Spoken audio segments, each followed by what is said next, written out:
We're about to immerse ourselves in a very special part of Australia, the Blue Mountains. With its dramatic scenery, it's a classic Aussie icon, right up there with Uluru and the Great Barrier Reef. Let's start with the scenery. Those three sisters dazzle every time, don't they? Then there are all the waterfalls, plenty of those, great after a bit of rain, like here at Katoomba Falls. And flowers. It's like the whole Blue Mountains is in blue. And the buildings, so much character up here, like the magnificent Hydro Majestic Hotel. The Blue Mountains, featuring in these next two episodes of Travel Oz. G'day, welcome. I'm Greg Granger. Ahead, the mountains come alive with the sound of a music festival.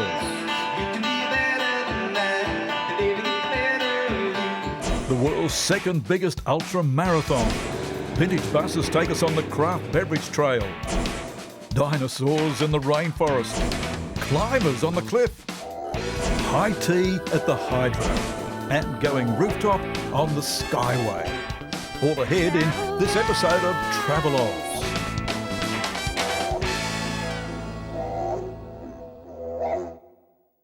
The Blue Mountains has been identified as one of the classic icons of Australia.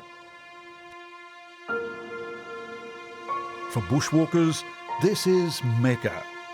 As I'm discovering today with a man who ran treks right across the mountains for so many years, Ken Roseberry. Well, Ken, you sure know the mountains. Well, Greg, I've been coming here since I was a kid. I had a business here once guiding people bushwalking. And trekking, you used to take people trekking. I used to take people trekking for a living and rock climbing and canyoning up here. It's a magnificent place, the mountains, for all those sort of activities. It's a playground for adventure. Yeah. And you've got Sydney just encroaching on the eastern flank of the mountains there, with the suburbs just creeping a little bit up the ridges. But then the mountains is kind of a barrier between the suburbia and the great interior of Australia. And so, Ken, when you're exploring these regions, when you're walking, when you're trekking, what are you thinking? What are you feeling? Well, I think it's the magic of getting intimate with the landscape. On one hand, you've got magnificent views and scenery up here in the Blue Mountains, but when you get into the gullies and the craggy cliffs and the beautiful gorges of the mountains, then, you know, you really feel close to it, and it's a special place. So, Greg, you can do a 5-minute walk from a lookout out of your car. Or you can do a 7-day wilderness walk from Canangra Walls through to the main part of the mountain. We were right amongst it in a place that you can see no house, no lights, no wires, no vestige of civilization at all for days on end, yet it's so accessible to other parts of the mountains as well. And we've also done canyons up here together, Greg, where you descend from the roadway down into these sort of gullies, and it's like a door closes behind you, and you're in this magical world of bush and cliffs and waterfalls, and there we are for the day, abseiling down and swimming through the canyons on the way out. And there's absolutely no civilization that you can see at all. And then you sort of, you know, after a rugged day in those canyons, you can sort of emerge out back to the sort of lookout car park, and you're back in civilization. And I think that's the story of the mountains, that they're accessible on one hand, yet there are areas in the Blue Mountains where you can walk for days or immerse yourselves in these canyons and really be totally alone. One of the defining features of the Blue Mountains are the magnificent sandstone cliffs, which were laid down about 250 million years ago in a shallow sea, and then over the past 100 million years or so have been raised up out of the ground and then eroded by rivers to expose these beautiful cliffs. and they are spectacular. Yep. Every time. Yep.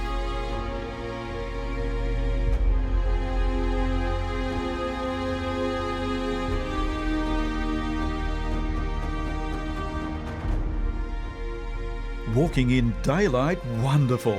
But what about after nightfall?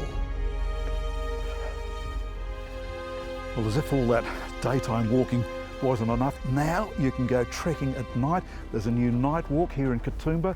All the pathways lit up, and off we go. Where are we going? It's a whole new experience, striding out along paths that have been illuminated to rediscover many of Katoomba's scenic wonders.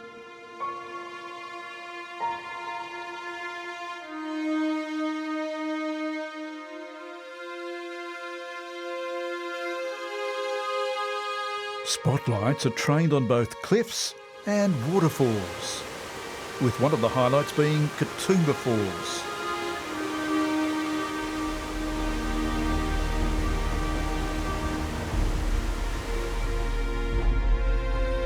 Finally, an even bigger treat. There in the distance are our three Grand Dames. Our sisters remain silent with an encroaching mist, giving them a special mystique.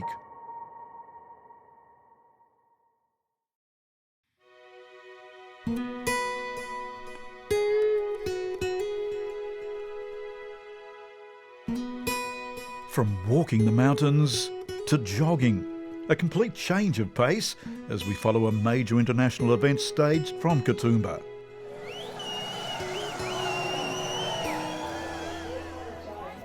Ultra action here in the Blue Mountains. The Ultra Trail has come to the mountains. Thousands of runners taking part. In all, more than 7,000 runners are taking part. There's 4 separate events, from 11 kilometres for beginners through to 100 kilometres for the veterans. Yeah, what better place to run than World Heritage Blue Mountains National Park? So a series of events. Yes, there's an 11-kilometre race, a 22-kilometre race and a 50-kilometre, 100-kilometre race. So what is it about the Blue Mountains that makes this such a great venue for running an event like this? Well, we're surrounded by World Heritage wilderness. So really you can go across the cliff tops, into the valleys, up the other side, and really it's just wilderness area for most of the running event. This is the second largest trail event in the world. Ultra Trail Blue Mountains has been running since 2008. It started with some 150 runners. Today, all manner of runners are crossing the finishing line. Yeah, it was good. It was good. I picked him up in the finishing chute and he came for the last little bit with me. Wow, so he's a finisher. Yep. You were the starter, he's the finisher. Yeah.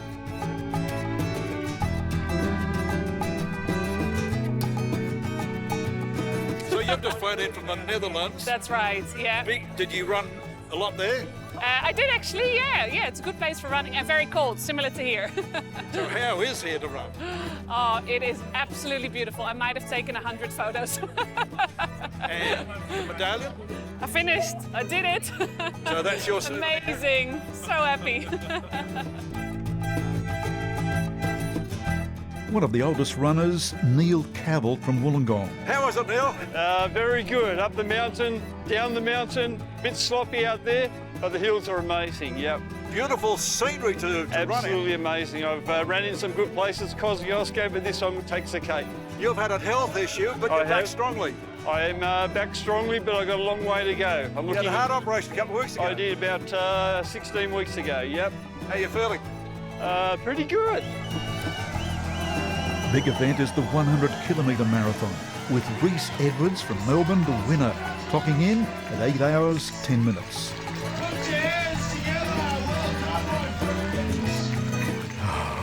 Exhausting, eh, Rhys?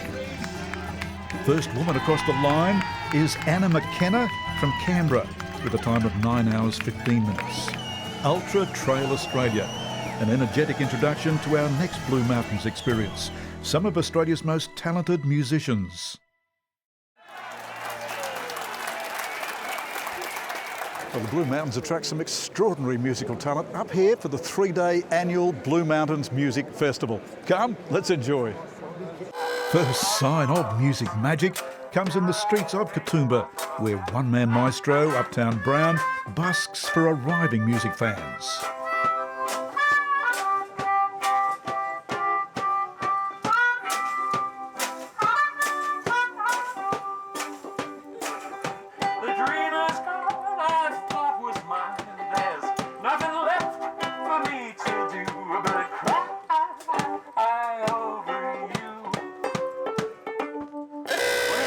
There's a diverse range of musical styles to be heard from the 32 performers and groups here.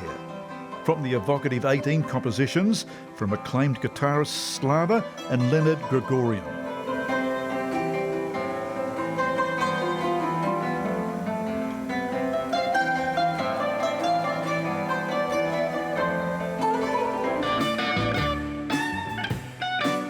To Vicky Thorne. Normally she's one of the waifs, but today she's singing solo as Thornbird.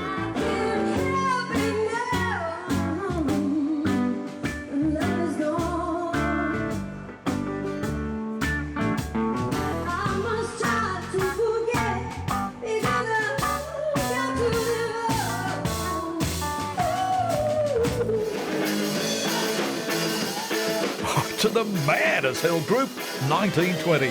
Have you ever seen a double bass handled like this?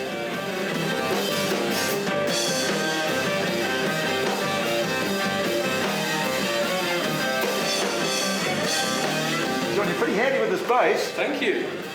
Where'd you learn this? How did you get to this point? I'm self-taught. I just started watching a lot of Bill Haley and the Comets when I was about 11 years old, and I thought, I want to do that.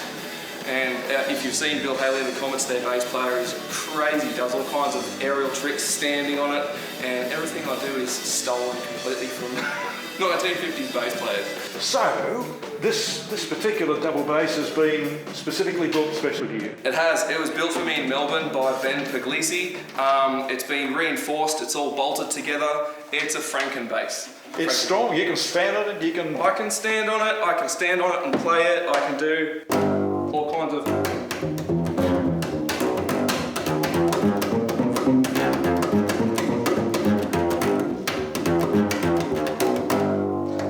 all kinds of things, and it's a lot of fun. In the jungle, the tiny jungle, the lion sleeps tonight. Yeah, come on! In the jungle, the tiny jungle. What's the big attraction for the Blue Mountains Music Festival? It's just a wonderful setting. Every time we come up here, the people are so warm and lovely. The place is absolutely amazing. You've got the three sisters right here at your doorstep. The place is amazing and the music is unbelievable. The variety of artists that they get for this festival every year is absolutely amazing.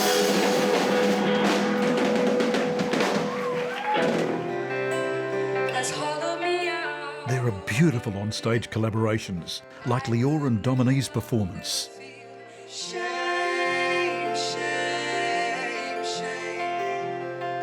With organiser Bob Charter celebrating 25 years of the festival. I get to enjoy it. I know most of the acts, I've seen them before, and I get a great pleasure out of presenting unusual acts to an audience that comes along because they want to be surprised.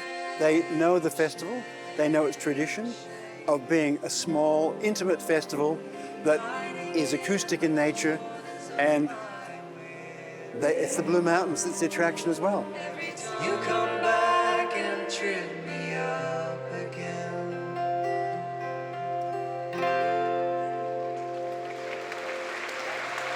One standout group I loved were the all-male ensemble A Few Good Spooky Men. Mama just killed a man, put a gun in his head, mama trigger on his head. Mama, life has just begun. Galileo, will you let me go?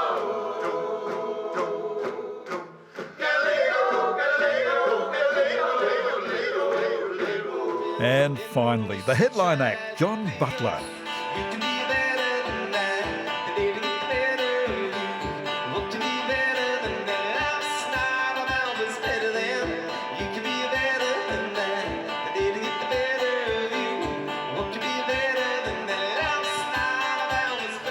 The Blue Mountains Music Festival. Magnificent.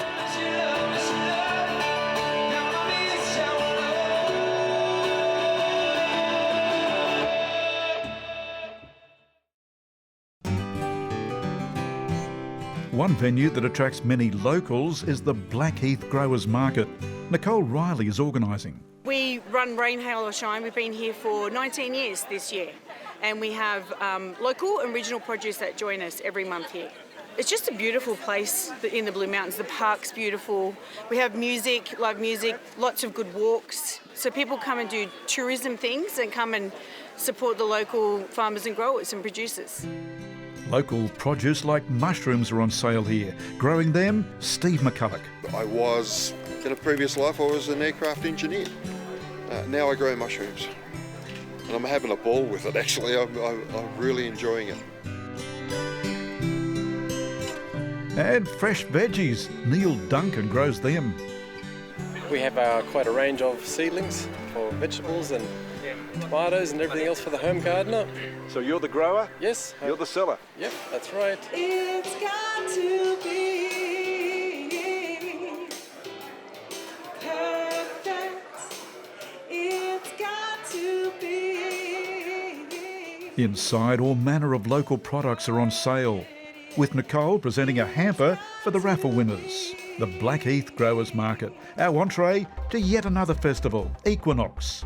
4 weekends of events staged all over mountain towns, celebrating the autumn equinox every March.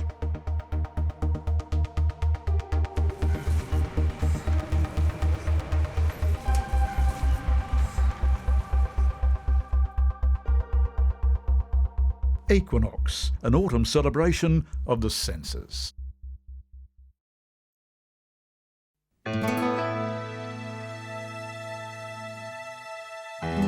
Think Blue Mountains, think the Hydro Majestic, because they're synonymous.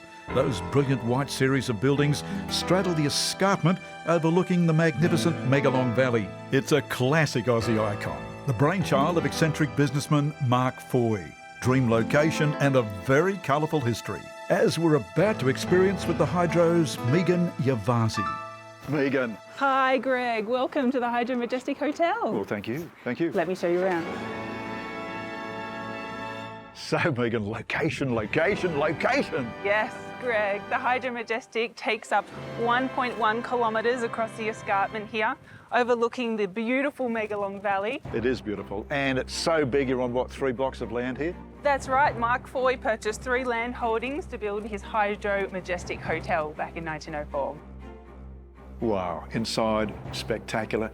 History abounds here. It certainly does. The Hydro Majestic was Australia's first party palace. Party palace, wow. Yes, dates back to 1904. Yeah. And this was the place that many of Sydney's celebrities would come. You said Dame Nellie Melba sang here. I did, yes. This was the place to come for all your entertainment needs. There was parties, there was music, and yes, the likes of Dame Nellie Melba have performed here in this room. Most of the architectural details you see here are original to this space. You can see the beautiful Art Nouveau fretwork that's been meticulously refurbished to really pay sympathy to the original details of the rooms. And this room was the crown. That's right. This is known as the casino building. Never operated as a casino? That's right. Never used for gambling, but it was used more for entertainment, for shows, for theatre and music performances. And people would have sat in elegant seats like this to watch great performers. They certainly would. Yes, this is the jewel in the crown of Mark Foy's Medlow Bath hydropathic establishment.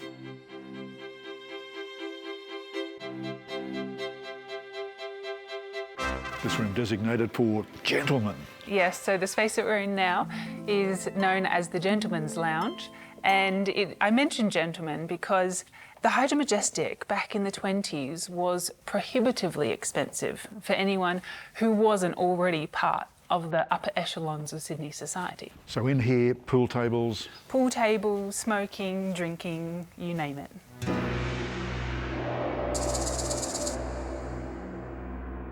So gentlemen in this room, and up here in this corridor, the ladies. Well, the Gentleman's Lounge is no place for a lady, Greg. So ladies would sit along this corridor waiting for their gentlemen folk, parading fashions up and down the corridor and talking in hushed tones about gossip of the day and marital indiscretions. So that's how this corridor got its nickname of Cat's Alley. Now, the paintings on the wall here, these are the originals from Mark Foy? That's right. He commissioned these series of paintings called Hunting Through the Ages from an artist called Arnold Zimmerman, who is best known for painting the first face of Luna Park in Sydney. Very realistic paintings. They are. Great, I love them. Greg, welcome to the pavilion. This is the history room? This is the history room. The Hydro Majestic, throughout the refurbishment, there were so many fantastic artefacts that the current owners discovered when they were going through the rooms that hadn't been used in years. They tried to use as many as they could throughout the refurbished spaces, but any spaces they couldn't use, they brought the artefacts here to create a museum to really tell the story of the history of the Hydro Majestic.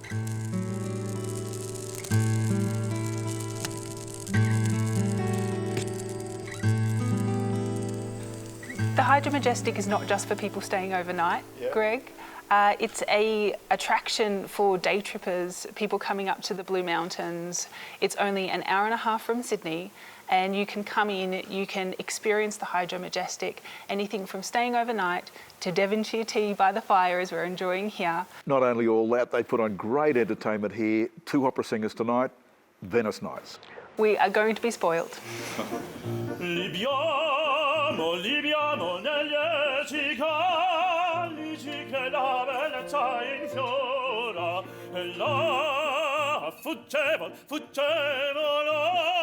la sinebria voluta. You're watching Venice Nights, billed as a night of pure passion. Jane Eadie here has been principal soprano with Opera Australia for 16 years.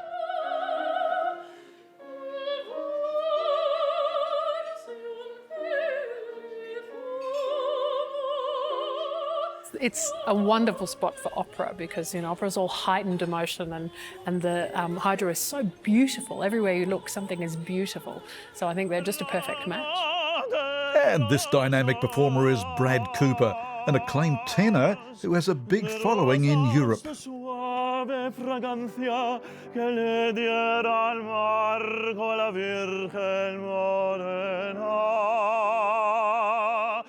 Yes, we've had started with opera galas, and obviously the Venice is our theme for tonight, sort of trying to keep it Italian and Mediterranean. So I think tonight it's all passion, it's all love songs and... Absolutely, yeah.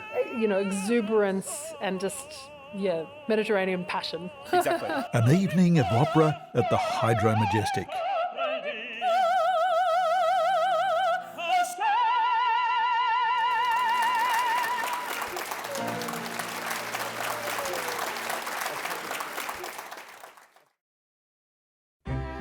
Next day, one final treat at the Hydro.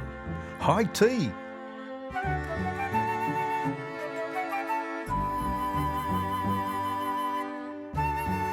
Eastern style and Western style. Introducing that to me today is the Hydro's Coma Nior. Coma, so we've got both the traditional high tea. That's right, and also with the Asian inspiration high tea, which is more a savoury option for you to enjoy. Well, I'm inspired. Tell me, the traditional starts with the scone? That's right, so for the classic traditional, we would strongly recommend to start from the base to the top, because you do have a warm scones that you can pair with the thickened creams and the homemade berry jams. And work your way up to the savory options. We do have a bacons and an anchovy egg sandwich, a curry and a mushroom tart, a pork sausage and a spinach rolls. So up here is the dessert plates. You have a spring seasonal dessert. You do have a layers of a passion fruit and a coconut jelly variants. A berry cake, a pistachio cupcake. So that's the Western high tea, and now the Eastern high tea. This is Eastern high tea, which is more of the savory options. So from the base, you do have a basket of dumplings. You're having a barbecue pork bun, a seafood dumplings, a mix of vegetables, and a pork and a prawn, which is our most famous one. Yummy, yummy, yummy. Walk your way to the second plate. You do have a Vietnamese inspiration rice pepper roll. We do have avocados and a prawns, which is really good to pair with our homemade fish sauce. Coming up with the deep fried crab claws. And our last but not least is a barbecue pork bun served with a taco.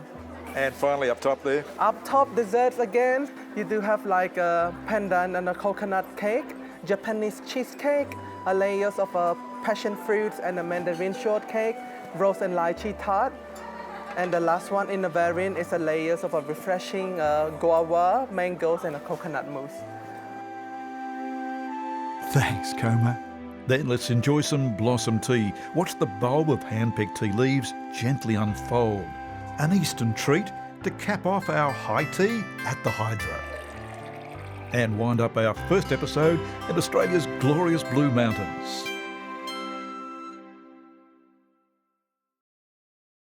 I do hope you've enjoyed this episode of Travel Oz. We're back in the Blue Mountains. We love it so much here in our next episode with some more great experiences. Next episode, taking the craft beverage trail. Dinosaurs in the rainforest, climbers on the cliff, and going rooftop on the Skyway.